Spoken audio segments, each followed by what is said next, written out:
Jeigu jūs norit nubausti žmogų sunkiau, nei gali žmogiška širdis pakelti, jūs jo nešaudykit, jūs jo nekarkit, jūs jo nebauskit iki gyvos galvos kalėjimo. Jūs jį ištremkit svetiman kraštan, jo tėviškę paverskit krūvą pelenų ir rašalų raudonų lygumas žalias užliekit. Jūs jį ištremkit svetiman kraštan ir tūkstančiai aštrų kaip peilis svetimų akių jį šaudys, kasdieną medžiai svetimi jį kars ir svetimi namai ir svetimas gyvenimas bus jo kalėjimu iki gyvos širdies.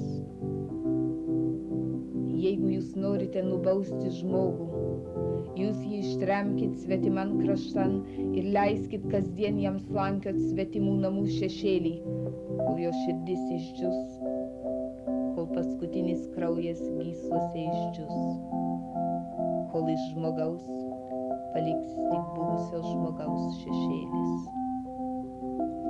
Jeigu jūs norit nukankinti žmogų, jūs jį ištremkit